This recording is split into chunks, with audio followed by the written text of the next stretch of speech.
Invite quelqu'un, c'est très sérieux ce matin. Nous voulons partager quelque chose de très pertinent et de très important. Vous voyez, les enfants de Dieu qui se font envoûter et renverser par les sorciers. J'ai un témoignage très pertinent et très sérieux, voilà, qui va aider quelqu'un, qui va certainement enrichir et bénir quelqu'un ce matin. Et je vais prier avec toi. Tu sens en toi que quelque chose s'est passé. Quelque chose se passe dans ta vie spirituelle, dans ta marche avec Dieu. Tu reconnais que depuis un certain temps, tu n'arrives plus à joindre les deux bouts. Tu n'arrives même plus à te tenir dans la présence de Dieu. Tu n'arrives même plus à prier. Tu n'arrives plus à méditer. C'est-à-dire revenir dans la prière, la méditation, l'adoration. C'est comme un fardeau pour toi. Tu as d'abord besoin qu'un groupe de frères, un groupe de sœurs se rassemblent et te tiennent par la main pour t'amener dans la présence de Dieu. Tu reconnais que ça devient difficile, c'est pesant, c'est lourd de réussir à retourner dans la présence de Dieu par toi-même. Ça veut dire que quelque chose s'est passé. Il y a quelque chose qui s'est passé et je suis venu ce matin te dévoiler ce qui s'est passé. Je veux saluer Élise Arlette Fondio, que le Seigneur te bénisse abondamment. Voilà, si tu peux nous aider à partager massivement, voilà, sur ton profil, ta page, dans les groupes, peu importe, dans plusieurs plateformes, pendant que tu le fais, vraiment que Dieu te bénisse. C'est ta façon à toi d'évangéliser, de soutenir le programme, de bénir quelqu'un avec l'émission. S'il te plaît, partage massivement. Comment les sorciers renversent les enfants de Dieu? Voici le secret enfin révélé. Le secret enfin révélé. Je prie vraiment que le réseau soit stable. Je prie vraiment que le réseau soit stable et que la connexion nous permette d'aller jusqu'au bout. Que la connexion nous permette vraiment d'aller jusqu'au bout. Parce qu'il faut que tu écoutes ce message et il faut que jusqu'à la fin, nous puissions prier ensemble. Que nous puissions prier ensemble, voilà. Et que tu partages au maximum avec tous les bien-aimés qui sont connectés, tous les bien-aimés connectés. Voilà, donc comment est-ce que ça se passe? Les hommes de Dieu, les bien-aimés vont dire, mais homme de Dieu, c'est quoi le secret? Qu'est-ce qui se passe en réalité? Comment est la procédure? Je vais te donner le secret ce matin, parce que le Seigneur m'a révélé cela sur comment les sorciers envoûtent même les enfants de Dieu, comment les sorciers réussissent à renverser, à charmer les enfants de Dieu. Oui, comment est-ce que c'est possible? Déjà, il faut que tu comprennes que c'est un procédé par lequel on passe toujours par quelqu'un qui est proche à ton cœur, proche à tes yeux, proche à tes émotions. Donc quand la Bible dit par exemple dans le livre de Proverbes 4 verset 13, regarde ton cœur plus que toute autre chose, car de lui viennent les sources de la vie. Car de lui viennent les sources de la vie. Vous voyez, lorsque quelqu'un veut te détruire, lorsqu'un sorcier veut te renverser, il ne passera jamais par quelqu'un d'éloigné ou par quelqu'un qui ne compte pas pour toi, par quelqu'un qui ne signifie rien pour toi, non. Il passera toujours par quelqu'un qui compte à tes yeux, par quelqu'un qui est cher à ton cœur. Donc voilà pourquoi, avant de laisser les gens entrer dans notre vie, dans notre cœur, premièrement, il faudra être sélectif.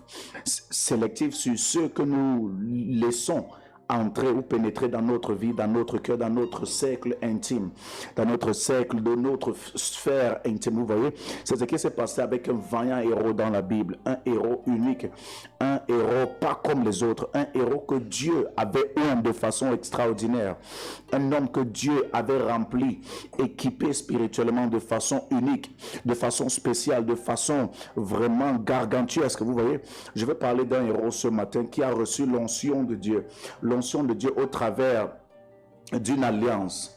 Une alliance que Dieu avait faite avec les parents de cet homme. Et la Bible dit que Dieu s'était révélé aux parents de cet homme. On parle ici d'un héros fameux dans la Bible. Je vais parler ici de Samson.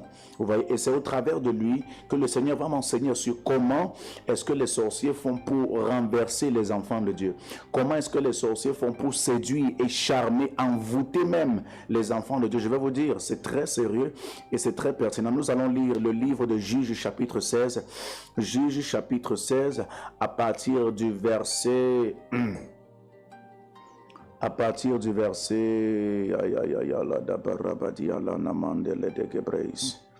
thank you Lord, à partir du verset 4 même, à partir du verset 4. Si tu es connecté, s'il te plaît tu nous partages cette vidéo. tu bénis quelqu'un avec ce message, il faut que le maximum soit touché et béni par ce message, s'il te plaît. Il faut que le maximum soit touché et béni par ce message. Tu peux sauver la vie de quelqu'un au travers de ce message. Écoute ce que la Bible dira à partir du verset 4. La Bible dit, après cela, il aima une femme dans la vallée de Sorek. Elle se nommait Delilah. On parle ici de Samson. Samson, de qui Dieu avait dit à ses parents que le rasoir ne passera jamais sur sa tête. Jamais le rasoir ne passera, jamais ni de boisson alcoolisée ou enivrante, parce qu'il est consacré à Dieu depuis le ventre de sa mère. Vous voyez? Et la Bible dira un jour, au verset 5 de Juge chapitre 5, Juge chapitre 16 du verset 5, la Bible dira un jour, lorsque les Philistins ont constaté que Samson est tombé amoureux de Delilah, lorsque les Philistins, parce qu'il faudrait dire que les Philistins à cette époque étaient les ennemis jurés du peuple d'Israël. Donc ils ont tout fait pour subjuguer, pour soumettre, pour annexer le peuple d'Israël, mais ils n'ont jamais réussi parce que Samson s'interposait toujours et il était tellement fort parce que l'onction de Dieu sur sa vie lui conférait une force surnaturelle, de sorte qu'à lui seul, il réussissait à décimer toute une armée. Et toute l'armée des Philistins était tout le temps à genoux devant la toute-puissance de Samson. À cause de quoi? L'alliance de Dieu dans la vie de Samson. Donc cette alliance lui conférait d'office une force surnaturelle. La Bible dit que Dieu s'était révélé aux parents de Samson. Et lorsque la mère de Samson était enceinte de Samson dès le ventre de sa mère, Dieu lui avait dit, voilà, je vais traiter alliance avec l'enfant qui est dans ton ventre. Mais la condition que nous vous donnons, la condition que je te donne, c'est qu'avant qu'il ne sorte de ton sein, dès le ventre de sa mère, il est consacré à l'Éternel. On les appelle les nazis. Donc la condition, c'était que jamais le rasoir ne doit passer sur sa tête et jamais il ne doit prendre des boissons enivrantes. C'est-à-dire sa mère, même dès la grossesse de Samson, ne devra toucher à une boisson alcoolisée ou enivrante. Donc c'était la condition que Dieu avait donnée à la maman de Samson, ce qui fait qu'elle devait respecter cette condition. Donc on parle d'alliance ici, l'alliance est basée sur des conditions. Vous voyez, même qu'on parle des gens qui ont fait des pactes avec le diable, chaque pacte et chaque alliance est basée sur des conditions. Oui, sur des conditions à respecter, de sorte que lorsque quelqu'un va briser cette alliance, ces conditions, l'alliance ne donnera plus les privilèges, parce que chaque alliance, lorsque les conditions d'une alliance sont respectées, cette alliance vous donne des privilèges au travers desquels vous bénéficiez, auxquels vous avez droit. Et c'est ça que Samson manifestait. Le privilège de son alliance, c'était sa force surnaturelle. L'avantage de son alliance, c'était la force surnaturelle que lui conférait cette alliance avec Dieu. Mais seulement pour que cette force surnaturelle soit manifestée constamment, il fallut que la maman de Samson et Samson lui-même respectent les termes de l'alliance. Vous voyez? Donc, quiconque veut entrer et manifester la puissance surnaturelle au travers d'une alliance va être soumis à des tests et à des lois qu'il doit respecter, que ce soit avec le diable, que ce soit avec Dieu. Donc, beaucoup d'enfants de Dieu ne comprennent pas que je veux manifester telle force, je veux manifester le surnaturel dans tel domaine, mais en réalité, néglige le fait qu'il y ait des lois à respecter. D'abord, que ce soit avec le diable, que ce soit avec Satan, que ce soit avec le Dieu d'Israël, que ce soit avec Jésus-Christ. Vous voyez, il y a des lois à respecter. Donc, la Bible dira que les Philistins vont constater que Samson s'intéresse à une femme. Cette femme est nommée Delilah, la femme appelée Delilah. Et la Bible dit que lorsqu'ils vont regarder et constater que le cœur de Samson s'attache à Delilah, je veux saluer Nelly Kersine Quentin. Voilà, que Dieu te bénisse. Vous voyez, donc c'est très important. Vous voyez, lorsque les Philistins vont constater que Samson est attaché à une femme Delilah, lorsqu'ils vont remarquer que le cœur de Samson aime Delilah, les Philistins vont venir. La Bible dit que les princes des Philistins montèrent vers elle et lui dirent, flatte-le pour savoir d'où lui vient sa grande force et comment nous pourrions nous rendre maîtres de lui. Nous le lierons pour le dompter et te donneront chacun 1100 cycles d'argent. Vous voyez, c'est très important. C'est sérieux. Oh, je vais saluer SB Tino, l'homme de Dieu, mon petit frère. Que Dieu te bénisse. Ça dit que tu me flattes déjà trop, on dirait. Il faut arrêter de me flatter, homme de Dieu. Ça, tes paroles là, ça dit que tu es trop fort. Tu es trop fort. Donc, c'est pertinent ce que nous vivons ici. Vous voyez, je salue Nelly, Kersine, Kwendi, que Dieu te bénisse. Voilà. Donc, partage. SBTino, partage-moi la vidéo là. Partage. Faut partager, mon petit frère. Je t'aime beaucoup. Et que le Seigneur te bénisse. Nelly Kersine partage la vidéo. Elle dit aujourd'hui je n'ai pas de méga pour suivre en direct, mais je prie et je crois que je serai connecté plus tard. D'accord, il n'y a pas de problème, que le Seigneur te bénisse. Partage. Elise Fonjo, partage. Tous ceux qui sont connectés, partageons massivement. Voilà. Donc on parle ici de comment les sorciers renversent les enfants de Dieu. Comment les sorciers réussissent à envoûter les enfants de Dieu. Ça, c'est sérieux. Quand j'ai vu ça, j'ai mis les mains sur la tête et j'ai compris que l'affaire, ça n'a pas commencé aujourd'hui, ça a commencé depuis, vous voyez. Donc, lorsque les princes des Philistins vont constater que la seule personne qui fait obstacle devant leur conquête sur le peuple d'Israël, la seule personne qui était Samson, qui fait obstacle à leur conquête sur Israël, vous voyez, à leur colonisation vis-à-vis d'Israël, la seule personne qui fait obstacle était Samson. Il remarque qu'en réalité, comment réussir à renverser cette personne? Il n'arrive pas à renverser une seule personne, un seul homme, parce qu'à lui seul, avec la force que lui conférait son alliance avec Dieu, il réussissait à décimer toute une armée. Et la Bible dira donc quelque chose. Les princes des Philistins montent vers elle, vers Delilah, parce qu'ils remarquent que Samson s'attache à Delilah. Ils remarquent que Samson est attaché, amoureux et pris de Delilah. La Bible dira donc que les princes des Philistins montèrent vers elle et il lui dit flatte-le. Oh, écoutez bien. Et ils disent à Delilah, flatte-le pour savoir d'où lui vient sa grande force, et comment nous pourrions nous rendre maîtres de lui. Donc les Philistins ont remarqué que la grande force de Samson, la grande puissance que Samson manifestait, lui venait de quelque part. Donc ils ont remarqué qu'en réalité, un homme ordinaire, un homme naturel ne peut pas être fort de cette façon.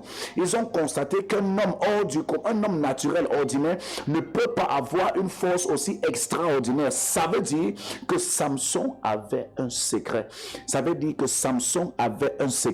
Et les princes des Philistins montent donc. Ils remarquent que qui est proche de Samson, vers qui est-ce qu'on peut se rapprocher pour connaître le secret de sa force.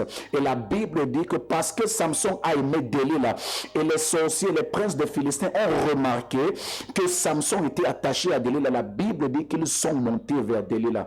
Et ils demandent à Delilah, monte vers lui. La Bible dit, ils montèrent vers elle et lui dirent, flatte-nous le type là. Verset 5, lisez ça, c'est dans votre Bible. Flatte-nous le type là. Et pour savoir d'où lui vient sa grande force. Donc ça veut dire qu'en réalité, les sorciers, quand ils voudront renverser un enfant de Dieu, la première des choses qu'ils vont faire, c'est chercher ce à quoi ou qui est proche de ton cœur. Ils vont chercher la faiblesse de ton cœur. Ils vont chercher la porte ouverte dans ton cœur. C'est ce qui s'est passé avec Adam. C'est le même procédé. Le serpent n'avait jamais eu la capacité ou la possibilité d'avoir accès à l'homme jusqu'à ce qu'il découvre la porte ouverte dans son cœur. C'était Ève. Jusqu'à ce qu'il découvre la porte ouverte dans son cœur, la possibilité d'entrer dans son cœur. Comment entrer dans le cœur du type là?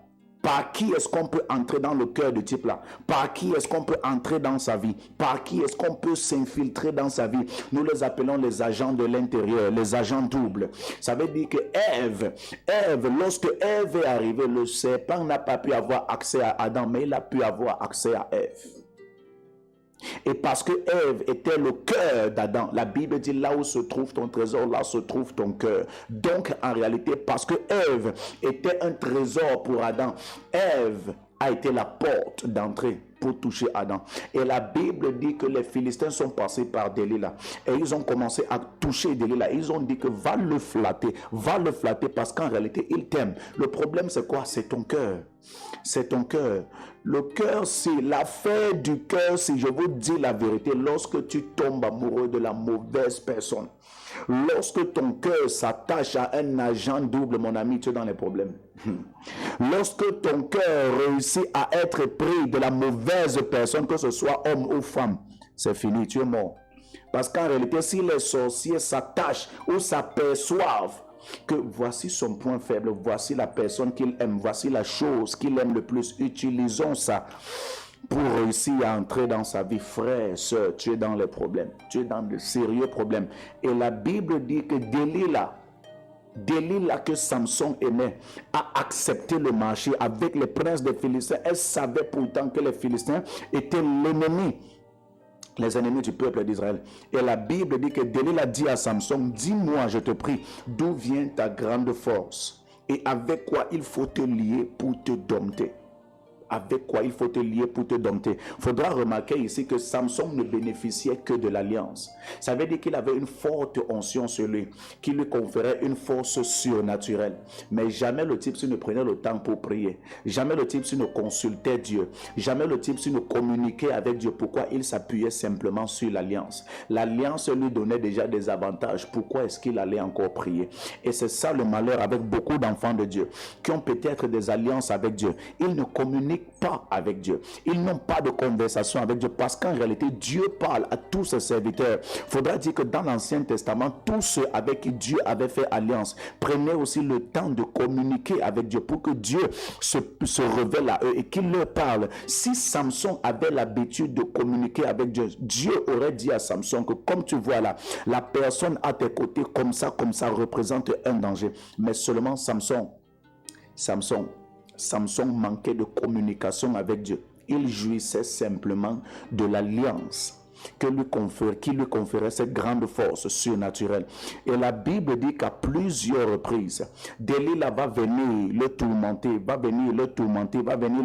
que dis-moi d'où vient ta force. Tout le temps, elle vient le harceler, elle vient chercher, dis-moi quel est ton secret. Et la Bible dira au verset 15, elle lui dit, comment peux-tu dire je t'aime, puisque ton cœur n'est pas avec moi? Voilà 3 fois que tu t'es joué de moi et tu ne m'as pas déclaré d'où vient ta grande force. D'où vient ta grande force? Donc, ils reconnaissent que Samson avait une grande force. Il y a des enfants de Dieu ici là. Le diable sait que tu as une grande force. Le diable sait que tu as une grande destinée. Le diable sait que tu as une grande étoile. Mais le souci, c'est qu'il faut à tout prix réussir à te renverser pour que tu ne réussisses pas à accomplir ce que Dieu avait prédestiné, prémédité, planifié au travers de ta vie. Même le diable connaît qui sont les vrais enfants de Dieu. Le diable reconnaît la force des enfants de Dieu. Frère, sœur, si tu ne reconnais pas ta force à cause de ta misère, il y a des enfants de Dieu à cause des moments difficiles qu'ils traversent.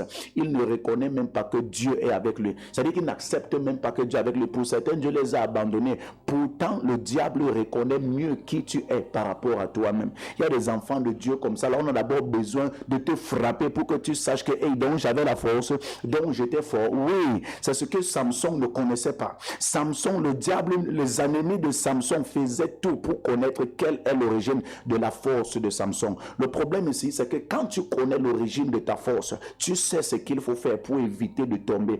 Quand tu connais la source de ton pouvoir, tu sais ce qu'il faut faire pour ne jamais être à court de force. Mais la Bible dit ici que Delilah vient dire à Samson, comment tu peux dire que tu m'aimes? Comment peux-tu dire que tu m'aimes puisque ton cœur n'est pas avec moi? Voilà 3 fois que tu t'es joué de moi et tu ne m'as pas déclaré d'où vient ta grande force. Ça veut dire que Delilah était en train de séduire Samson pour que Samson lui révèle le secret de sa force, pour que Samson lui dise enfin voici le secret de ma force. Mais Samson n'a pas parlé et elle lui dit bon que voilà 3 fois déjà que tu m'as menti. Voilà 3 fois déjà que tu m'as menti. Donc comment tu remarques que quelqu'un vient à tout prix tout le temps te demander le secret de ta force, le secret de ta réussite, le secret de ta prospérité spirituelle, le secret de tes révélations, le secret de tes visions? On aurait cru que non, elle aussi elle voulait être forte comme Samson, mais en réalité elle voulait le renverser avec l'aide de ses ennemis. Avec l'aide de ses ennemis. Le problème ici, c'est que Samson manquait de discernement. Samson n'a pas compris qu'en réalité, la façon avec insistance dont Delilah manifestait le désir de connaître la source de sa force, c'était pour le renverser, c'était pour le détruire, c'était pour lui faire perdre sa force. Maintenant, j'ai expliqué et j'ai dit comment est-ce que les enfants de Dieu ou comment est-ce que les sorciers font pour renverser les enfants de Dieu. Je vais vous donner le secret. La Bible dit au verset 16, comme elle était chaque jour à le tourmenter et à l'importuner par ses instances, son âme s'impatienta à la mort et il lui ouvrit son cœur. Comme elle était chaque jour à l'importuner et à le tourmenter juste pour connaître le secret de la force de Samson. Juste pour connaître le secret de la force de Samson, je veux saluer Stéphanie Nanos, voilà, que Dieu te bénisse, partage la vidéo massivement. Je vais aller très rapidement, je vais aller très vite ce matin. Partage la vidéo. La Bible dit que comme elle était chaque jour à le tourmenter et à l'importuner, son âme s'impatienta. Donc chaque jour, elle demandait à Samson. Chaque jour, elle voulait savoir, Samson, d'où te vient ta force. Un homme ordinaire ne peut pas être fort comme ça. Un homme naturel ne peut pas avoir le genre de vision, ne peut pas avoir le genre de réussite, ne peut pas avoir le genre de manifestation surnaturelle. Il y a des enfants de Dieu qui m'écoutent. Tu as une grâce particulière. Et le diable est en train de chercher à te renverser. Le diable est en train de chercher les moyens pour te détruire, mais le seul souci, c'est qu'il ne peut pas te renverser sans l'aide ou l'assistance de quelqu'un qui est proche de toi. Le diable ne peut pas te détruire ou te renverser, te faire perdre ta force s'il n'a pas le secours ou le soutien de quelqu'un qui vient de ton intimité ou de ton cercle restreint. C'est ce qui s'est passé avec Adam. Pour que le diable réussisse à le renverser, il fallait une porte ouverte. Or, la seule porte qui pouvait être utilisée à cette époque, c'était Ève. Lorsque le serpent a remarqué que Ève est la porte d'entrée dans le cœur d'Adam, il a cherché l'accès pour atteindre Ève. C'est ce qui se passe avec les Philistins et Samson. Lorsqu'ils remarquent que la seule porte d'entrée pour toucher Samson, c'est Delilah. La Bible dit que les Philistins partent voir Delilah et négocient avec Delilah, que va lui demander d'où vient sa force, va le flatter, flatte-le, d'où te vient ta force et demande-lui d'où te vient ta force. Et la Bible dit que pendant plusieurs jours, chaque jour, elle a tourmenté Samson. Chaque jour, elle a importuné Samson.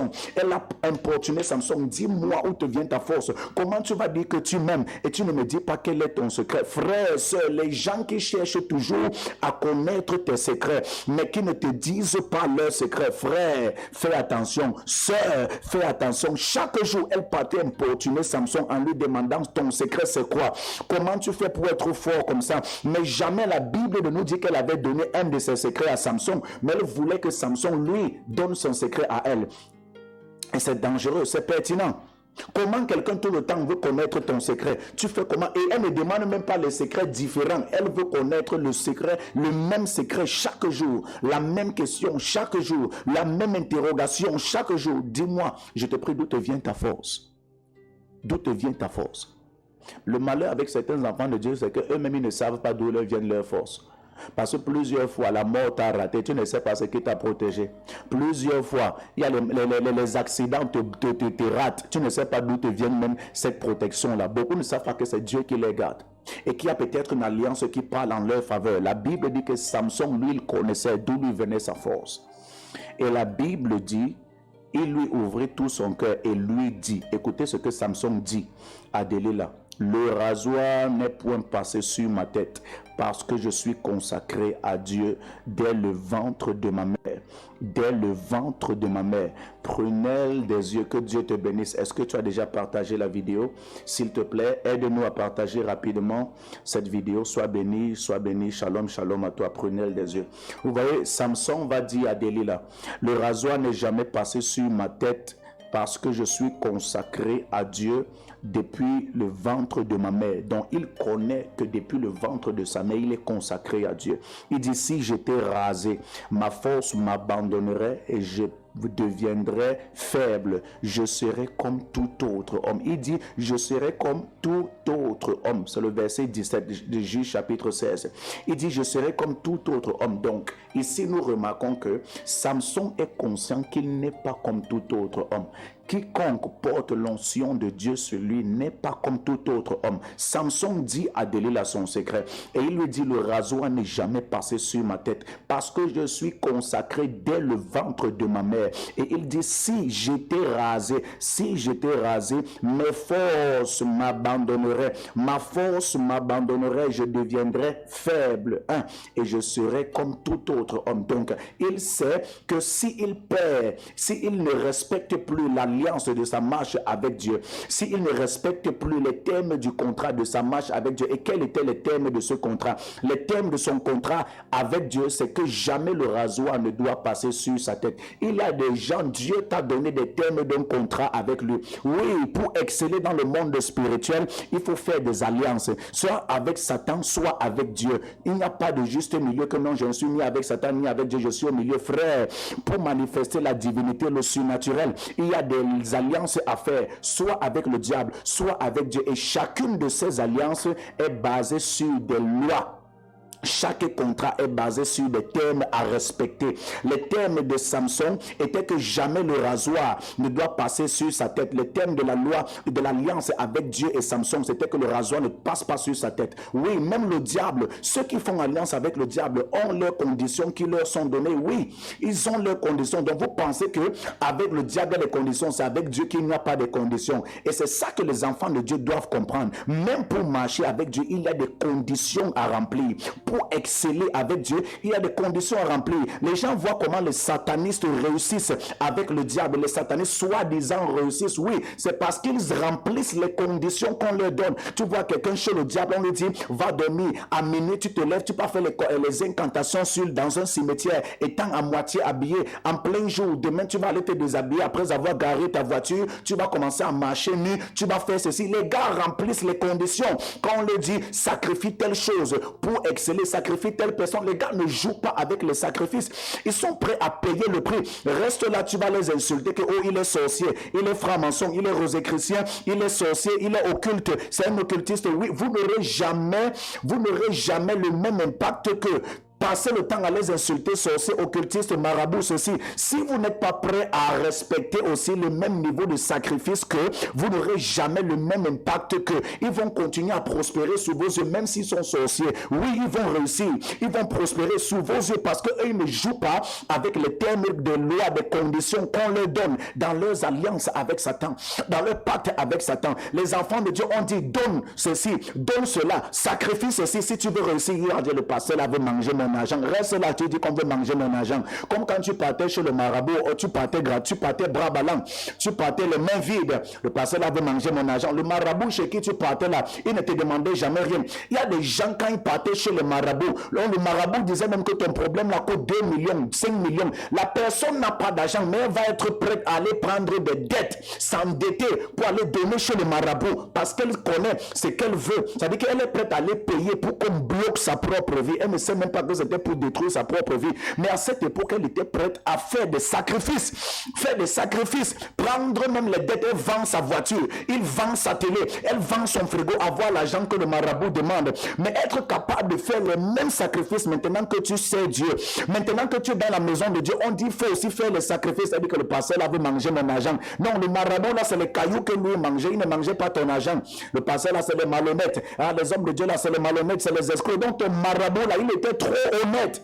Il était trop honnête. Quand tu partais les bras vides, bras ballants. Continue de dire que tel et les sorciers, c'est des occultistes, c'est des rosicruciens. Oui, c'est un rosicrucien. Et il assume même son titre. Mais il respecte les conditions qu'on lui donne là-bas. Mais les enfants de Dieu, quand on les donne les conditions, c'est monté, c'est descendu. Ça devient même la sorcellerie. Donc quand tu partais chez le marabout, ce n'était pas la sorcellerie. C'est quand tu viens vers l'homme de Dieu, tu viens vers les prophètes, tu deviens enfant de Dieu, on te donne les conditions. Là-bas, ça devient la sorcellerie. Chez le marabout, ce n'était pas la sorcellerie. Parfois, les chrétiens, vous me dépassez. Sérieux. Parfois, les enfants de Dieu me dépassent quand j'entends certains raisonnements. Samson lui-même dit à Delilah que si je rasais mes cheveux, je suis consacré dès le ventre de ma mère. Donc, il connaît les conditions que Dieu avait données à sa mère, depuis le ventre de sa mère, que jamais le rasoir ne doit passer sur sa tête. Il y a les enfants de Dieu comme ça là. Vous n'arrivez pas à prospérer parce que vous avez rompu les termes de conditions que Dieu vous a données dans sa parole. Vous n'arrivez pas à respecter les termes de l'alliance. Quelqu'un veut réussir dans le monde spirituel, veut manifester des grandes choses, des grandes onctions, mais n'arrive pas à respecter les conditions que Dieu donne. Oui, si les enfants de Satan réussissent à respecter les conditions que Satan leur donne pour prospérer, et les enfants de Dieu sont là, ne veulent pas respecter les conditions que Dieu leur donne, mais sont les premiers à se plaindre. Oh, ma vie ne donne pas. Je vais à l'église, ça ne marche pas. Je vais à l'église, je prie, ça ne donne pas. Voilà, continue de te plaindre. Moi, quoi, mon problème, c'est quoi? Il y a les enfants de Dieu comme ça, pendant qu'on parle, ils vont seulement venir dire là en direct, homme de Dieu, prie pour moi. Homme de Dieu, localise-moi. Homme de Dieu, je te localise, je suis le satellite. Je te localise que c'est quoi? C'est quoi? C'est le satellite. Je suis une caméra espionne pour te localiser. Reste là, ne respecte pas les termes que Dieu donne. Ne respecte pas les termes des alliances qu'on te donne. Que pour prospérer, fais ceci. Donne telle offrande, donne tel sacrifice. Tu viens là dire en direct, homme de Dieu, prie pour moi. Localise-moi. Attends, je vais te localiser comme c'est l'avion. C'est le missile qui va te localiser. Les sorciers ne t'ont même pas encore bien localisé. Tu viens dire, homme de Dieu, localise-moi. Ne respecte pas les termes de l'alliance. Tu es là, tu viens dire que je suis fatigué. Fatigue-toi. Moi, quoi, mon problème, c'est quoi? C'est quoi mon problème dedans? Ne respecte pas les termes. Tu es là seulement pour dire que oh, c'est les sorciers. C'est les sorciers. C'est les sorciers. Oui, ils sont sorciers et ils respectent les termes de l'alliance qu'on leur donne dans leur sorcellerie. Mais toi, tu entres dans la sorcellerie des enfants de Dieu. Tu ne veux pas respecter ta part de condition que Dieu te donne. Et tu veux manifester le surnaturel de Dieu. Frère, si le diable lui-même fait manifester à ses enfants un surnaturel qui respecte les conditions, les termes de leur alliance, les enfants de Dieu, et ils veulent faire ça avec Dieu sans respecter les termes de l'alliance, vous pensez que Dieu est fou? Donc Dieu, lui, il est malade. Et Samson lui-même, il connaissait. Il dit à Delilah que si on rasait mes cheveux, si j'étais rasé, il dit, ma force m'abandonnerait. Ma force m'abandonnerait. En d'autres termes, si j'annulais les termes du contrat, si j'arrêtais de respecter les termes du contrat, je perdrais ma force. Je perdrais ma force. Il dit, je deviendrais faible. Donc il connaissait ce qui faisait sa force. Le respect de la loi, des termes, des conditions que Dieu avait données depuis le ventre de sa mère. Il dit, si je rasais mes cheveux, je deviendrais faible. Je deviendrais faible. Donc, il connaissait que ce qui faisait sa force, ce n'était même pas la prière. Il y a les domaines où prier ne sert à rien. Il y a des domaines où la prière ne doit pas intervenir. Il y a les domaines où ce n'est pas parler en langue qui intervient. Il y a les domaines où ce n'est pas importuner le pasteur à minuit qui doit te sauver. Il dit, si je rasais mes cheveux, je deviendrais faible. Donc, ce qui faisait sa force, c'était aussi longtemps qu'il respectait les conditions, il gardait sa force. Il y a les domaines où tu ne dois pas prier. Il y a les domaines où la seule chose qu'il faut seulement faire, c'est respecter les conditions que Dieu t'a données. Oui, la prière n'intervient pas partout. Frère, soeur, il y a les domaines où on va te dire, fais tel sacrifice, sème ici, donne telle chose. Toi, tu es là, tu dis seulement, homme de Dieu, prie pour moi. Homme de Dieu, prie pour moi. Homme de Dieu. Frère, dans le domaine spirituel, la prière n'intervient pas partout. Jésus-Christ a dit, vous connaîtrez la vérité vous affranchira. La vérité vous affranchira. Donc il y a les domaines où il ne faut pas la prière, il faut juste la vérité. Il y a des délivrances qu'on obtient, ce n'est pas par la prière partout. Les domaines où la prière, tu peux prier dans un domaine où il faut juste la vérité, tu es en train de perdre ton temps. Dans ce domaine-là, si Samson priait pour être fort, il serait en train de perdre son temps. La seule chose qu'il devrait faire, c'est respecter la condition. Il dit, si je rasais mes cheveux, je deviendrais faible. Donc, pour rester fort, demeurer fort, je dois juste continuer à respecter les termes de l'alliance. Là-bas, ce n'est pas la prière.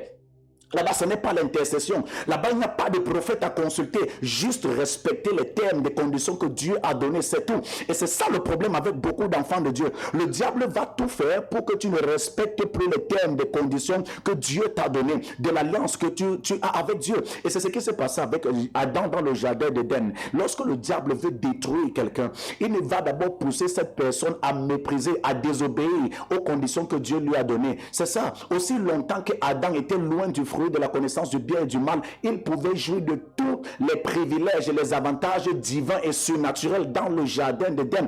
Mais le jour où il a ouvert la porte à Satan au travers de son épouse, de sa femme, il ne pouvait plus bénéficier. Pourquoi? Il a perdu toute sa force. Dieu lui a dit, le jour où vous mangerez, vous mourrez. Vous mourrez. En d'autres termes, le jour où vous mangerez, vous deviendrez faible comme Samson. Le jour où vous mangerez, vous deviendrez faible. Adam n'est pas mort physiquement, mais divinement ou spirituellement, il est mort. C'est-à-dire, il a perdu sa force. Comme Samson a perdu sa force. Ça veut dire quoi? Le surnaturel, le spirituel en lui est mort. Le divin en lui est mort. C'est de cette mort dont Dieu parlait. Il ne parlait pas de la mort physique. Parce que la Bible dit que lorsqu'ils ont mangé les fruits, les yeux de l'un et l'autre s'ouvrirent. Pourquoi ils ne sont pas morts? Pourquoi ils ne sont pas morts? De quelle mort est-ce que Dieu parlait? La Bible dit que leurs yeux se sont même ouverts quand ils ont mangé le fruit. Mais avant donc de manger le fruit, ils voyaient avec quels yeux? Dans le jardin d'Éden, c'était avec quels yeux qu'ils voyaient? Vu que la Bible dit que quand ils ont mangé le fruit, leurs yeux s'ouvrirent et ils se rendirent compte tous deux qu'ils étaient nus. Donc avant de manger, ils n'étaient pas nus. Avant de manger, ils voyaient, mais avec quels yeux? À ce lieu, vous devez comprendre que Éden, c'est un lieu spirituel, un lieu qui signifie la présence de Dieu. Or, pour être dans la présence de Dieu qui est esprit, il faut être esprit. Seuls les esprits peuvent vivre dans le monde spirituel. Ça veut dire que Adam et Ève étaient des personnes purement et hautement spirituelles. Et le jour où ils ont mangé, leur spiritualité est morte. C'est de cette mort dont Dieu parlait. Et quand la Bible dit leurs yeux s'ouvrirent, c'est les yeux charnels, les yeux physiques qui se sont ouverts. Ça veut dire qu'avant que leurs yeux charnels ne s'ouvrent, ils voyaient avec les yeux spirituels. Ils pouvaient voir, comme la Bible dit que Ève vit que le fruit était bon, agréable pour ouvrir l'intelligence. Frère, sœur, avec les yeux physiques, tu ne peux pas voir l'intelligence dans le fruit. C'est les yeux spirituels, la parole de connaissance, le don prophétique qui te fait voir la grâce de l'intelligence dans le fruit. C'est ce qui s'est passé. La Bible dit qu'elle vit que le fruit était bon, agréable à la vue et bon pour ouvrir l'intelligence, Donc, par les yeux spirituels, elle voyait l'intelligence dans le fruit et elle est partie manger. Donc, ça veut dire que dans le jardin d'Éden, c'était des hommes hautement spirituels. Et comme ils sont devenus charnels, dans Éden, c'est un monde spirituel où Dieu est esprit, où les esprits vivent. Et dans le monde des esprits, les hommes charnels ne peuvent pas vivre. Voilà pourquoi Dieu les a chassés du jardin d'Éden. Pourquoi? Parce que Éden signifie la présence de Dieu. Or, Dieu est esprit. Et la Bible dit dans Jean chapitre 4, il faut que ceux qui l'adorent en esprit et en vérité, car Dieu est esprit. Donc, les chairs ne peuvent pas adorer Dieu. Comme ils sont devenus charnels, ils ne peuvent plus rester en Éden. Par conséquent, on doit les chasser du monde spirituel. Ils partent vivre dans une autre partie du monde où les hommes charnels partent vivre. Pourquoi? Leur partie divine ou spirituelle est morte. Ils sont devenus des mortels. Et c'est ce que Samson est en train de dire.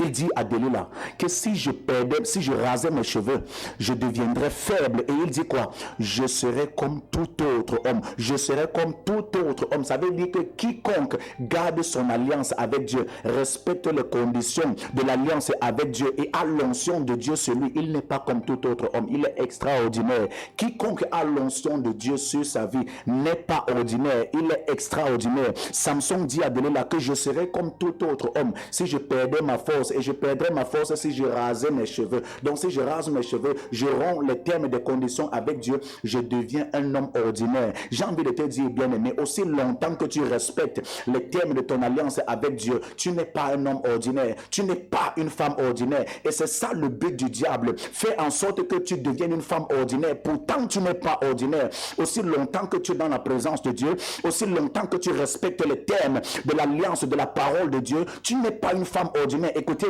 il y a les domaines, j'insiste dessus, il y a des domaines où la prière n'intervient pas. Vous qui aimez la prière à tort et à travers, je ne suis pas en train de dire que la prière n'est pas une bonne chose, mais je suis en train de dire que quand tu connais le mystère du royaume, tu arrêtes de prier à tort et à travers. Tu ne pries pas bêtement, tu pries de façon stratégique. Comme un soldat pour sortir son âme, il sort son âme pour une raison bien précise, parce qu'il ne veut pas gâcher les munitions, il ne veut pas gâcher ses balles. La prière, c'est un peu comme un soldat qui sort son revolver, son pistolet, pistolet. Il ne tire pas à tort et à travers. Il tire sur une cible précise parce qu'il a une raison précise. C'est la même chose.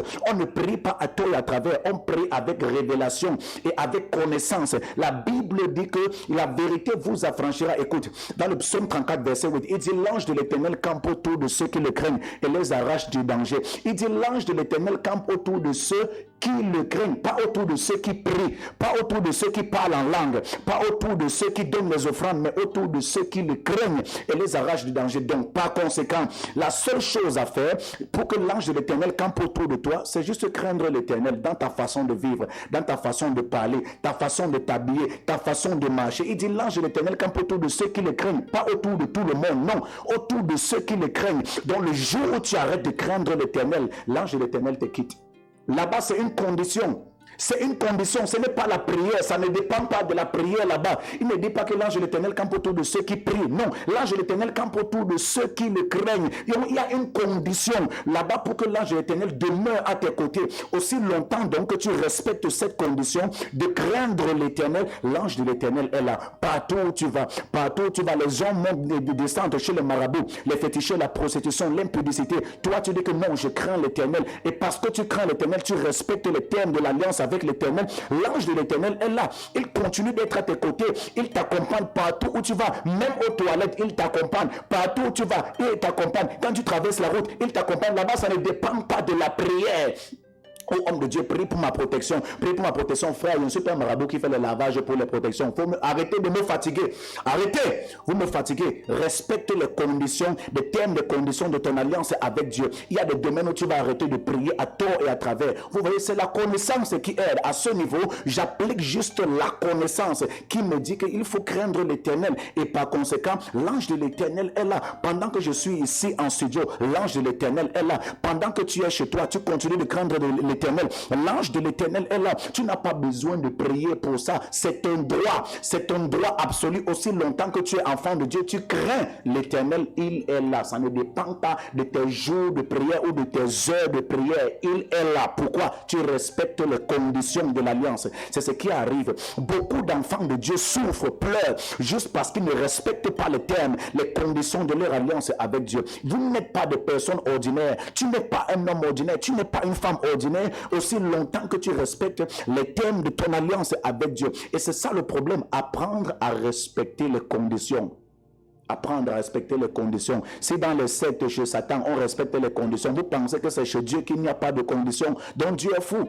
Dieu est fou. C'est justement parce que Satan n'a pas voulu respecter certaines conditions qu'il a été déchu. Et lui-même, il a vu comment ça fonctionnait chez Dieu. Il a établi des conditions pour ceux qui voudront bénéficier de ce qu'il a. Donc c'est la même chose. C'est la même chose. Et la Bible dit que Delilah maintenant, Delilah, voyant que Samson lui ouvre son cœur. Samson a ouvert son cœur à Delilah. La Bible dit, Delilah, voyant qu'il lui avait ouvert son cœur, envoya appeler les princes des Philistins et lui fit dire, montez cette fois car il m'a ouvert son cœur. Et les princes des Philistins montèrent vers elle et apportèrent l'argent dans leurs mains. Frère, quand on paye la personne qui est à tes côtés pour te tuer, fais attention aux gens que tu laisses entrer dans ton cœur. Fais attention aux gens à qui tu révèles tes secrets, mais qui ne te révèlent jamais leurs secrets. Fais attention aux gens qui cherchent à tout prix à connaître les histoires de ta vie. À tout prix, tout le temps, ça va, Marco, oui. Tu disais que telle chose dans ta relation, là, ça s'est encore passé comment, là? Tout le temps, elle te pose les questions intimes, les questions personnelles, sans jamais te parler de sa vie à elle, sans jamais te parler de ses secrets à elle. Frère, je soupçonne que tu sois une cousine de Delilah. Je soupçonne que tu sois un cousin de Delilah. Quand tu commences déjà à te comporter comme ça, je te soupçonne, frère, tu fais partie de la famille de Delilah. Sérieux, prenez ça au sérieux. Prenez ça au sérieux. Elodie, Michel, Noukania, que Dieu te bénisse. Que Dieu te bénisse. Toba Denise, que le Seigneur te bénisse abondamment. Je ne sais pas si ce message bénit quelqu'un. Mettez les cœurs rapidement parce que Facebook peut signaler la vidéo. Mettez les cœurs. Quand vous mettez les pouces, les cœurs, c'est encourageant. Mettez les cœurs, les pouces. Si ça vous dérange, j'arrête la vidéo, j'arrête l'émission. Je reviens prêcher un autre jour. Sérieux, si tu sens que ce message te concerne, mets les cœurs. Parce que je vais arriver à la vraie partie maintenant. Mets les pouces bleus, mets les cœurs, mets les j'aime, mets les cœurs rouges, les cœurs bleus, les cœurs Mets les cœurs, appuie rapidement et partage. Appuie rapidement et partage. Voilà, vous voyez? C'est sérieux. Et la Bible dit, regardez ce qui se passe.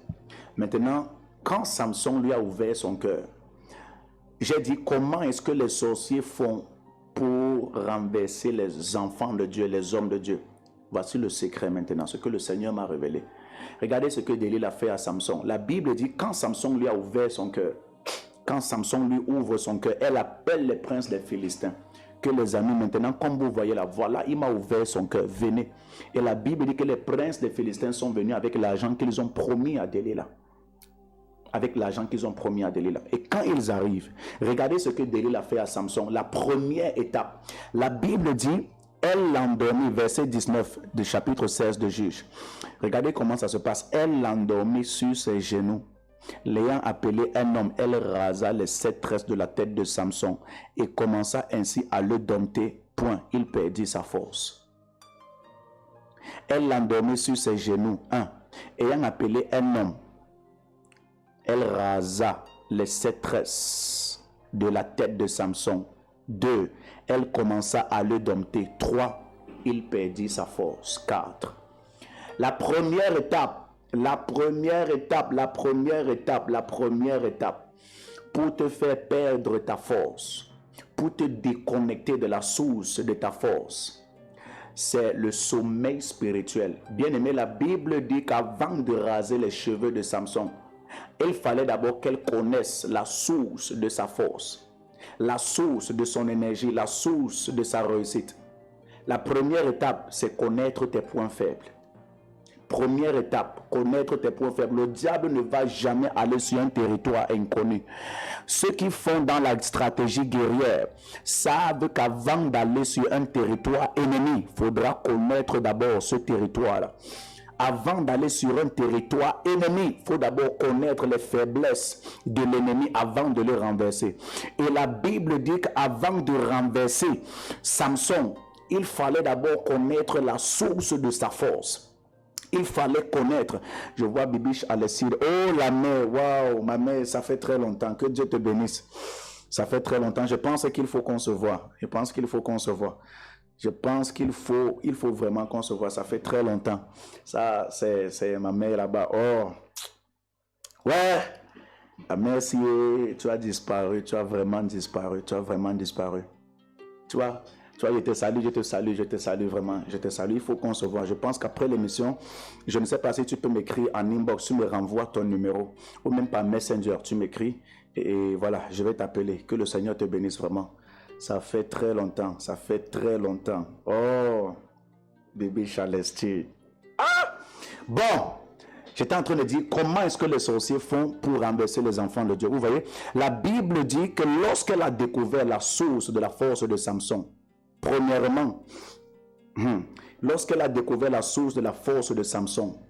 premièrement, qu'est-ce qu'elle a fait? Elle l'a endormi. Donc, premièrement, lorsque l'ennemi veut te renverser, la première chose à faire, c'est mener les investigations sur toi. Le diable ne te renversera jamais s'il ne connaît pas d'abord ton point faible. S'il ne connaît pas la source de ta force, si je connais la source de ma force, ce qui fait ma force, ça veut dire que je connais ce qui fait ma faiblesse. Si tu réussis à connaître ce qui fait ta force, d'office, on connaît ce qui fait ta faiblesse. Donc, si je connais que c'est en faisant ça que je suis fort, je sais déjà qu'en arrêtant de faire ça, en me déconnectant de ça, je deviens faible d'office.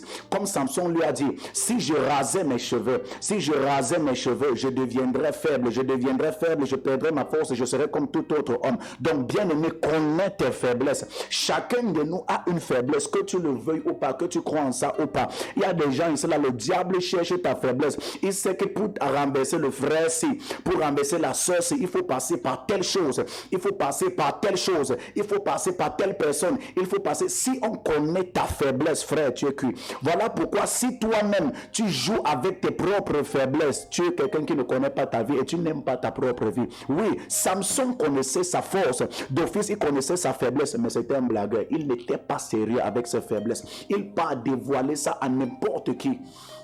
à quelqu'un qui ne lui a jamais révélé un secret sur sa vie.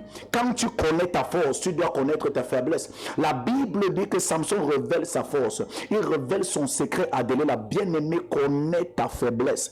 Connais ta faiblesse. Connais le centre névralgique de ta vie.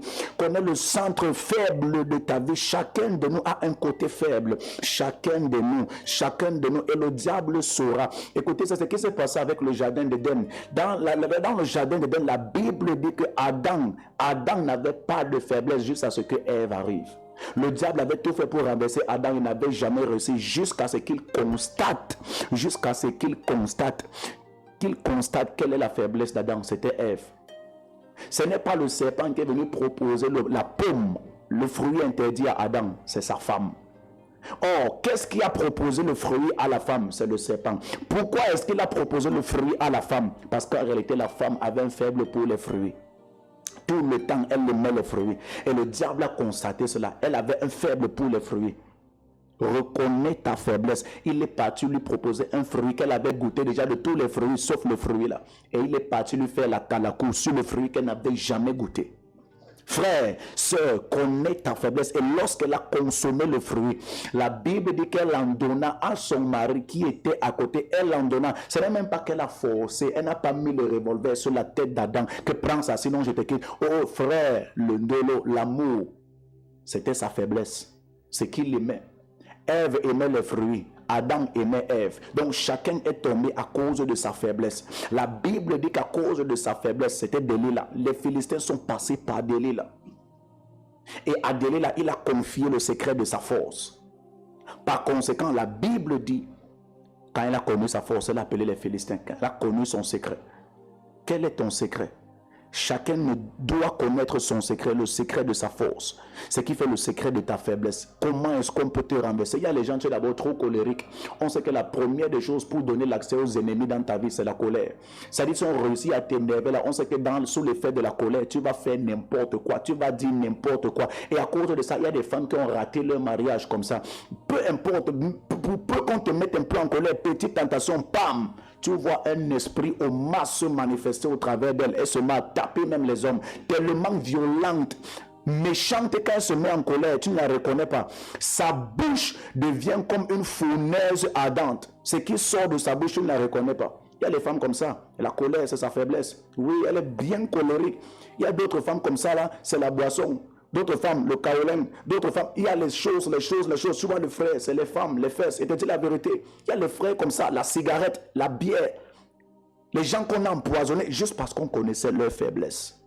Connais ta faiblesse. Connais ta faiblesse. Connais ta faiblesse. Connais ta faiblesse. La Bible dit, lorsqu'elle a découvert quelle était la faiblesse de Samson, la Bible dit, deuxième étape, elle l'endormit sur ses genoux. Lorsque tu remarques que le sommeil est déjà en train d'entrer dans ta vie, qu'on parle d'un sommeil ici, ce n'était pas un sommeil ordinaire. Parce que la Bible dit qu'elle endormit sur ses genoux, pas n'importe où, sur ses genoux. Elle ne l'a pas fait dormir sur le lit. Elle l'a fait dormir sur ses genoux. Pourtant, les fois précédentes, il dormait sur le lit. Quand il criait Samson, les Philistins sont là, ils se levaient rapidement et ils brisaient ses chaînes. Mais la Bible dit que le tout, c'est elle endormit sur ses genoux. Et en l'endormant sur ses genoux, la Bible dit qu'elle appelle un homme et elle a rasé ses cheveux. Si c'est un sommeil ordinaire, pendant un sommeil ordinaire, on ne peut pas raser les cheveux d'un homme. Et il n'est même pas au courant qu'on est en train de le raser. Ça, ce n'était pas un sommeil ordinaire. C'était un sommeil spirituel, un sommeil surnaturel. Ça, c'était un sommeil somniférique, un sommeil plein de sédatifs spirituels. Ça veut dire qu'en réalité, la Bible dit qu'elle endormit sur ses genoux. Lorsque tu remarques que ta vie est déjà en train de dormir, sache que Delilah avait déjà rasé tes cheveux. Lorsque tu remarques que ta vie spirituelle est déjà en train de dormir, la première étape, découvrir ton secret. Ta faiblesse, deuxième étape, te faire dormir. Te faire dormir. Ça veut dire quoi? Le Seigneur Jésus-Christ a dit veillez et priez afin de ne point tomber dans la tentation. Veillez et priez. Pas prier seulement, mais veiller. Celui qui veille, celui qui est en état de veille, celui qui est en état de veille, rien ne peut le surprendre. Donc ce qui va se passer, c'est que le diable va d'abord te pousser à dormir. Te pousser à dormir, commencer à être distrait. La distraction va entrer. Lorsque tu remarques remarques que tu ne veilles plus dans tes heures de prière, dans tes heures de rencontre avec Dieu, dans tes heures de méditation devant Dieu, dans tes heures de consécration et d'adoration devant Dieu, tu commences à être distrait, tu commences à ne plus être abonné à tes multiples rencontres avec Dieu, tu dors déjà plus qu'avant, tu deviens déjà de plus en plus distrait, monter, descendre, tu ne respectes plus tes heures de rencontre avec Dieu, tu ne respectes plus tes heures de consécration devant Dieu, tu ne respectes plus les termes de contrat devant Dieu. Frère, sache que tu es sur le chemin où Délilah avait rasé tes cheveux. La Bible dit qu'elle l'endormit, elle l'endormit, elle l'endormit, elle l'endormit. Lorsque tu remarques que le sommeil entre déjà de plus en plus, tu ne veilles plus. Ça veut dire que Délilah est sur le point de raser tes cheveux. Deuxièmement, la Bible dit que lorsqu'elle endormit sur ses cheveux, sur ses genoux, elle appela un homme. Elle rasa les 7 tresses de la tête de Samson et commença ainsi à le dompter. Troisièmement, quand on a rasé déjà tes cheveux, raser les cheveux signifie que tu n'as plus respecté les termes de l'alliance. Raser les cheveux signifie que tu ne respectes plus les conditions que Dieu t'a données. Tu t'es éloigné de sa parole. Et quand tu t'es éloigné de sa parole, la Bible dit qu'elle a commencé à le dompter. Et il perdit sa force. Il n'a pas perdu sa force directement quand on l'a rasé, non. Il a perdu sa force quand on a commencé à le dompter après l'avoir rasé. Dompter signifie quoi? On utilise le terme dompter pour les animaux sauvages. Quand on rencontre un animal sauvage, pour faire de lui un animal domestique, on fait ce qu'on appelle le domptage. On le dompte. Ça veut dire qu'en réalité, quand on dit qu'elle a dompté Samson, elle a commencé à lui inculquer de nouvelles habitudes. Elle a commencé à inculquer en lui ce qui ne venait pas de Dieu, ce qui venait plutôt d'ailleurs. Quand tu remarques que tu ne respectes plus tes heures de prière, tu ne pries plus comme avant, tu n'as plus tes mêmes habitudes devant Dieu, tu n'as plus les mêmes heures de consécration, de méditation, d'adoration, de prière devant Dieu, tu commences plutôt à avoir de nouvelles habitudes. Tu n'es plus trop attaché à Dieu, aux choses de Dieu, aux choses qui concernent l'Église. Tu commences déjà à être plus attaché à autre chose qui ne concerne pas Dieu. On est en train de te dompter. On est en train de te dompter. Ça veut dire que tu es en train déjà d'être sur le chemin pour perdre ta force. Ça veut dire qu'on a déjà rasé tes cheveux. Voilà l'un des secrets. Comment les enfants de Dieu font pour renverser les enfants de Dieu. Comment les sorciers font pour renverser les enfants de Dieu. Et quand tu remarques cela, tu n'es plus fréquent dans la présence de Dieu, mais tu es déjà plus fréquent ailleurs. Tu n'es plus fréquent dans la prière, mais tu es déjà plus fréquent ailleurs. Tu n'es plus fréquent dans la méditation, tu es déjà fréquent ailleurs. Tu es plus fréquent dans la distraction, dans les séries télévisées, dans les réseaux sociaux. Tu es plus fréquent dans ce qui ne concerne pas Dieu, dans ce qui ne rapproche pas de Dieu. Tu es plus fréquent ailleurs. Ça veut dire qu'on a déjà commencé à raser tes cheveux. Ça veut dire que tu ne respectes plus les termes de l'alliance avec Dieu. Ça veut dire que Délilah est déjà en train de raser tes 7 tresses. Quand tu remarques que tu n'as plus la force de prier, quand tu remarques que même pour prier c'est déjà lourd, le sommeil, la pesanteur, tu veux prier même tu n'as pas la force. Mais quand il s'agit d'aller sur Facebook, sur WhatsApp, dans les montées, descentes, les causeries, les rencontres amicales, tu as la force, tu n'es pas fatigué. Ça veut dire que Délilah a déjà commencé à raser tes 7 tresses. Quand il s'agit déjà de prier, de méditer, c'est comme la punition. Tu ressens comme si on est en train de te punir parce qu'on a prononcé le mot prière, parce qu'on a prononcé le mot aller dans la présence de Dieu. Frère, sœur, tu es déjà en train d'être rasé par Délilah. Si tu ressens ces différents symptômes, que ta vie est tombée dans ce sommeil spirituel, et la Bible dit quand il a perdu sa force, elle commence à crier, les Philistins sont sur toi, Samson. Il se réveilla de son sommeil et dit, je m'en sortirai comme les autres fois, je me dégagerai. Et la Bible dit, il ne savait pas que l'Éternel s'était retiré de lui. Il ne savait pas que l'Éternel s'était retiré de lui. Donc tellement il était insensible à la présence de Dieu, qu'il ne sait même pas quand Dieu est là et quand Dieu n'est pas là. Et il y a des enfants de Dieu comme ça. Ils ne sont pas sensibles à la présence de Dieu. Pourquoi? Ils ne sont même pas constants dans la présence de Dieu. Parce que tu es inconstant dans la présence de Dieu. Tu ne peux pas savoir quand Dieu est là et quand Dieu n'est pas là. Quelqu'un qui est habitué au feu, il sait quand le feu brûle et quand le feu ne brûle pas. Mais quelqu'un qui n'a jamais connu le feu, qui n'est jamais entré dans le feu, ne saura même pas quand il est en train de se brûler et quand le feu n'est pas là. C'est la même chose. Samson n'était jamais constant dans la présence de Dieu. Il n'était pas un homme de prière. Tout ce qu'il connaissait, c'était la condition que Dieu lui avait donnée. C'est ça qui faisait sa force. Il n'était pas entré dans la présence de Dieu. Il refusait d'entrer dans la présence de Dieu. Il n'avait pas le temps de Dieu.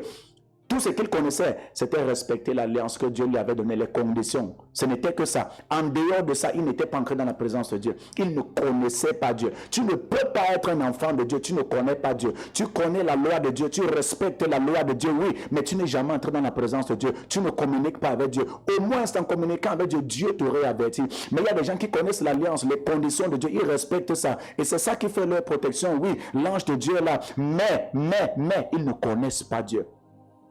Ils connaissent les termes, comment être béni, ils donnent les offrandes, ils donnent les sacrifices. Oui, mais ils ne connaissent pas Dieu. Ils ne communiquent pas avec Dieu. C'est pour ça qu'ils sont constamment habitués à chercher ce que Dieu dit au travers de la bouche des autres. Pourquoi? Eux-mêmes, Dieu ne leur parle pas. Eux-mêmes, Dieu ne communique pas avec eux. C'est comme ça que Samson était.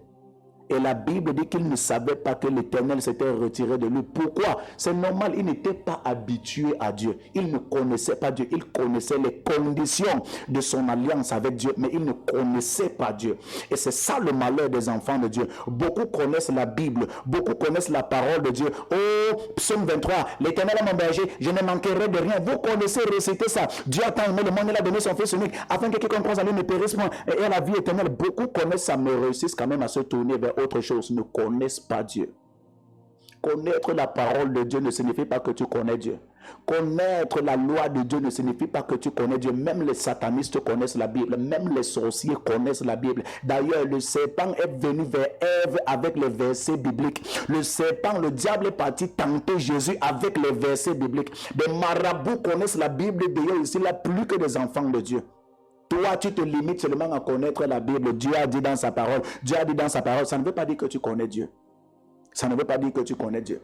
La Bible dit que ceux qui sont guidés par l'Esprit de Dieu sont fils de Dieu. Donc ce n'est pas parce que tu connais la Bible que tu es fils de Dieu. Ce n'est pas parce que tu récites les versets bibliques que tu es fils de Dieu. Non, tu es fils de Dieu lorsque tu es guidé par l'Esprit de Dieu. Ça veut dire quoi? Lorsque tu entends Dieu te parler, quand c'est la voix de Dieu qui te guide, tu sais ce que Dieu dit. Jésus a dit, mes brebis entendent ma voix. Elles me connaissent et elles me suivent. Mes brebis entendent ma voix. Depuis que tu es enfant de Dieu, là, quand était la dernière fois que Dieu t'a parlé? Quand était la dernière fois que Dieu s'est révélé à toi? Quand était la dernière fois que tu as même eu une vision où tu as vu l'ongle d'un ange dans une vision? Quand était la dernière fois? Il y a les gens de Dieu, des enfants de Dieu ici là, quand tu leur dis même que Dieu parle, ça les effraie. Et donc Dieu parlait, oui. Quand ils entendent l'homme de Dieu dire, Dieu m'a parlé, Dieu m'a montré telle chose, j'ai vu telle chose en vision, je vois telle chose, j'entends Dieu me dire. Pour certains, c'est la sorcellerie. C'est la sorcellerie pour certains enfants de Dieu, soi-disant enfants de Dieu. C'est la sorcellerie pour toi quand tu entends que Dieu a parlé à quelqu'un. Mais quand vous entendez les marabouts dire, oh, j'entends l'esprit me dire, les esprits me dire, les ancêtres me dire, quand vous partez au village, faites les rites, les rituels, les coutumes, vous entendez les grands maîtres traditionnels dire, les ancêtres me disent, les esprits me disent, pour vous, là-bas ce n'est pas la sorcellerie. Mais quand un homme de Dieu dit, j'entends l'esprit de Dieu me dire, ceci, cela, pour là-bas c'est la sorcellerie. Mais quand les marabouts partent et disent que non, les esprits me disent ceci, les ancêtres me disent ceci, là-bas ce n'est pas la sorcellerie, là-bas c'est normal, là-bas c'est tout à fait normal. Non, c'est normal, hein? Mais quand un homme de Dieu va venir dire, Dieu m'a dit, l'esprit de Dieu me dit, j'entends le Seigneur me dire, le Seigneur me révèle que, le Seigneur me dit que, là-bas on commence à dire que c'est la sorcellerie, c'est les démons. Frère, comment parfois vous laissez Satan se moquer de vous comme ça? Comment vous permettez ça? Comment? Et la Bible dit que quand on l'a endormi, il est tombé dans le sommeil spirituel, on rase ses cheveux, il n'est pas au courant. C'est comme ça quand beaucoup d'enfants de Dieu tombent dans le sommeil spirituel, ça veut dire qu'il est déjà mort, sa vie spirituelle meurt. Il n'est pas au courant qu'on est en train de le séparer de Dieu, ce qui fait sa force. Il n'est pas au courant qu'on est en train de le séparer de ce qui fait la source de son énergie, la source de sa protection. Et la Bible dit qu'on a commencé à le dompter. Quand tu commences à remarquer qu'il y a de nouvelles habitudes qui entrent dans ta vie et ces habitudes ne font pas partie des rituels, des rites, des coutumes que tu avais devant Dieu, mais c'est des habitudes qui sont différentes des rites, des coutumes que tu avais devant Dieu. Frère, fais attention, on est en train de raser tes cheveux. Si tu remarques que tu as plus de plaisir ces derniers temps-ci à dormir, plus de plaisir devant la télé que dans la Bible, plus de plaisir ailleurs que dans la présence de Dieu, plus de plaisir dans d'autres choses qui ne te rapprochent pas de Dieu que dans la présence de Dieu, frère, on a déjà rasé tes cheveux. Sœur, on a déjà rasé tes cheveux. Je veux prier avec toi. Je vais finir l'émission, on a déjà terminé rapidement. On a déjà terminé. Rapidement, je veux prier avec quelqu'un ce matin. Si tu remarques que dans l'un des signes que j'ai cités, il y a l'une de ces choses qui te concerne, mets en commentaire rapidement, homme de Dieu, c'est mon cas, priez pour moi. Mets en commentaire rapidement, homme de Dieu, c'est mon cas. Homme de Dieu, c'est mon message. Si ce message te concerne, tu remarques que tous ces signes qui ont été cités précédemment là au-dessus, tu remarques que tu te retrouves. Tu remarques que tu te retrouves dans l'un des termes, des signes cités, dans l'un des symptômes cités. Tu remarques que ce message parle de toi. Tu remarques effectivement que dans ta vie, il y a déjà certains signes, certaines marques. Et tu ressens qu'on est déjà en train de couper tes cheveux. Tu n'arrives plus à prier comme avant. Tu n'arrives même plus à respecter les conditions que Dieu te donne. Tu n'arrives plus à trop obéir. Tu te sens faible devant un péché que tu n'arrives pas à délaisser. Frère, sœur, on est déjà en train de raser tes cheveux. Peut-être même les 7 tresses là, on a déjà rasé 6 tresses, il te reste une tresse. Certains même sont déjà congolais bons spirituellement. Ça veut dire qu'on a déjà fait le youl spirituel. Il n'y a plus aucun chevelu sur leur tête. Ça veut dire que tu vois les enfants de Dieu là, tu vois une soeur, elle a la brésilienne sur sa tête. Elle a une grande brésilienne, une grande malaisienne, mais spirituellement, elle a le crâne rasé. Elle a le crâne rasé. Tu la vois belle là à l'église, mais Dieu n'est même pas avec elle. Elle n'est même pas avec vous. Vous voyez là, elle est bien belle à l'église. Elle est bien formée, bien tressée, bien coiffée, mais spirituellement, le crâne est lisse comme la bouteille. Oui, je vais prier avec toi. Si c'est ton cas, je veux prier avec toi. Tu ressens que la présence de Dieu t'a quitté.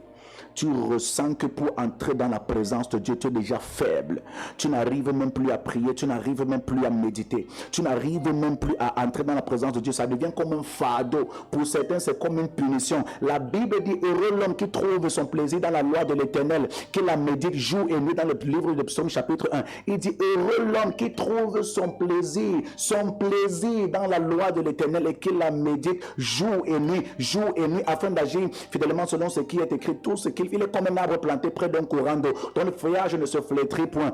Tout ce qu'il fait lui réussit, qui donne son fruit en sa saison. Il est comme un arbre planté près d'un courant d'eau, celui qui trouve son plaisir dans la loi de l'Éternel, qui trouve son plaisir dans la loi de l'Éternel et qui la médite jour et nuit. Ça veut dire quoi? Tu ne pourras jamais méditer jour et nuit tant que ce n'est pas devenu un plaisir. Aussi longtemps que pour certains c'est un fardeau, une punition, tu ne pourras pas réussir à méditer jour et nuit. Il y a des gens comme ça. Va leur dire de surfer 24 heures sur 24, ça sera un plaisir. Va leur dire d'être devant la télé 24 heures sur 24, ça sera un plaisir. Mais va leur dire de méditer seulement 2 minutes devant la parole de Dieu, ça devient comme un fardeau. Pour certains, c'est une punition. C'est-à-dire que tu sens comme si on l'a bastonné simplement en disant que va méditer, va prier, va dans la présence de Dieu. Il dit, il trouve plaisir dans la loi de l'Éternel et il la médite jour et nuit. Tant que ce n'est pas encore un plaisir redevenu un plaisir, tant que ce n'est pas encore redevenu une joie pour toi de retourner dans la présence de l'Éternel, dans la prière, la méditation, que quand on veut dire adorons le Seigneur, tu es dans la joie.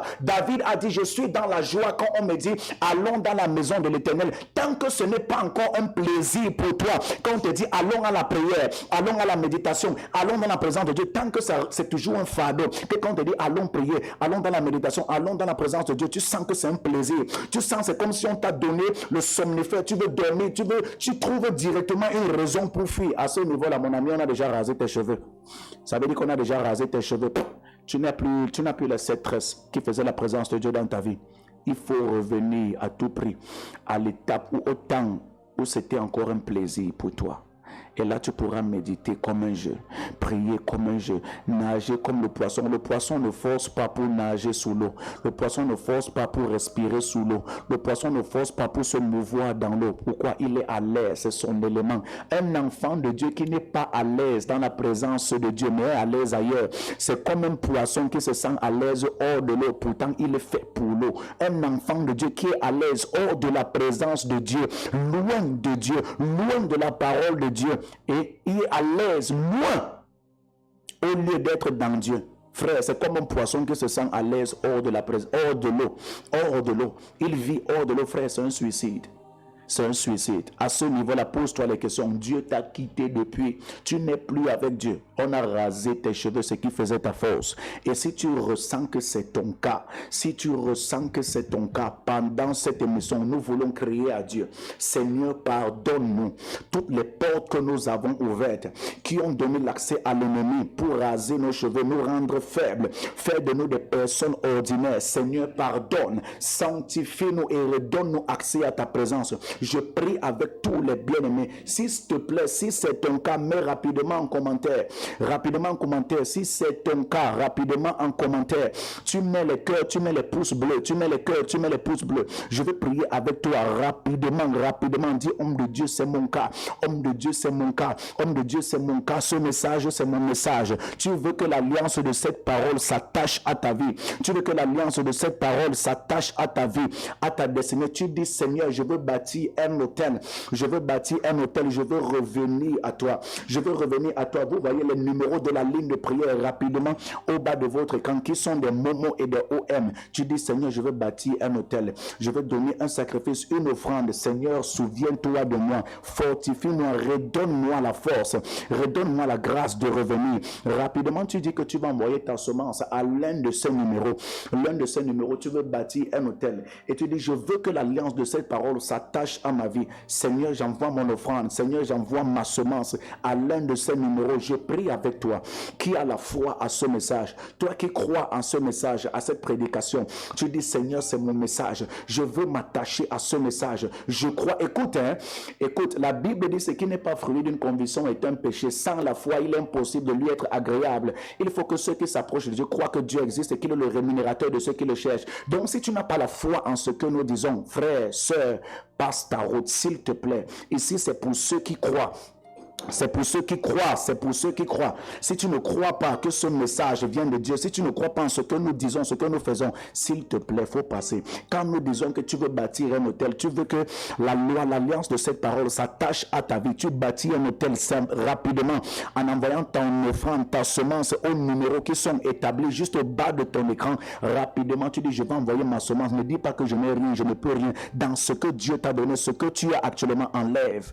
Enlève, enlève. On a parlé des gens qui étaient prêts à faire des sacrifices chez les marabouts, mais n'arrivent pas à faire les sacrifices devant Dieu. Frère, ce que tu as, pendant que nous prions, Seigneur, je prie avec ceux qui ont la foi pour bâtir ces hôtels, ceux qui ont la foi pour envoyer leurs semences, ceux qui ont la foi pour envoyer leurs offrandes, et que l'alliance de cette parole s'attache à leur vie. Quiconque croit à cette parole, à cette déclaration, à cette proclamation, à l'onction de cette parole, Seigneur, pendant que nous prions, laisse que la flamme de la prière, la flamme de ta présence, Seigneur, se rallume dans leur vie, la flamme d'un nouveau zèle pour la méditation, pour la prière, pour l'adoration, Seigneur, la consécration. Je prie, quel que soit ce sur quoi le diable s'appuie pour condamner, accuser, Seigneur Dieu de gloire, tes saints, tes frères, tes sœurs, Seigneur, nous prions au nom de Jésus.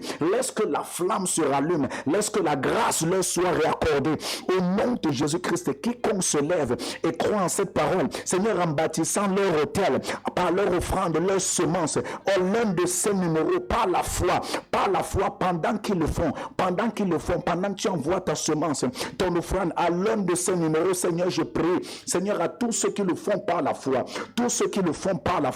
laisse que cette grâce leur soit accordée. Je prophétise et je déclare que cette nuit, qu'un ange du Seigneur t'apparaisse,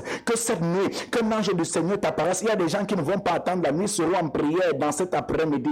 Je vois le Seigneur se révéler à toi. Même si tu regardes après l'émission, même si c'est après l'émission que tu regardes en différé et que tu crois en ce message, tu envoies ta semence, ton offrande, que ce soit par Orange Money, Mobile Money, MoneyGram, Express Union, World Remit, Rea. Seigneur, je prie que tous ceux qui s'accrochent à l'alliance de cette parole reçoivent cette grâce, pendant que nous prions, que le sang de Jésus nous sanctifie, nous purifie de toute forme d'impureté, de toute porte maléfique que nous avons ouverte à l'ennemi, consciemment ou inconsciemment.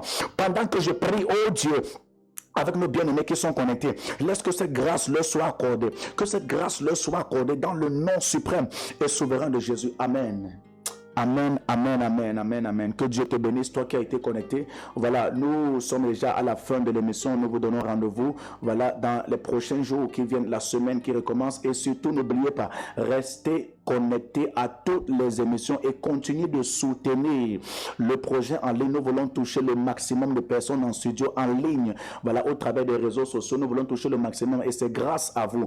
Et nous avons l'horizon 10 000 abonnés avant la fin de l'année. Avant la fin de l'année, nous sommes à l'horizon 10 000 abonnés. Donc, c'est grâce à vous, par vos contributions. Donc, si tu continues d'envoyer ta contribution, nous achetons le reste du matériel pour élargir les limites en ligne et booster, toucher le maximum de personnes. Donc, continue de faire ce que tu fais. Plus tu t'impliques et investis dans l'œuvre de Dieu, je prie que Dieu investisse et s'implique dans tes affaires, dans l'œuvre de tes mains, dans ta maison, dans tes dossiers, au nom de Jésus. Que le Seigneur te bénisse abondamment. Merci d'être scotier. Voilà, je suis le révérend prophète Benjamin Boro, le fils du prophète Ferdinand Ekan et mon père, loin de l'Éternel. Voilà, que le Seigneur vous bénisse abondamment, abondamment. Shalom, shalom, shalom, shalom.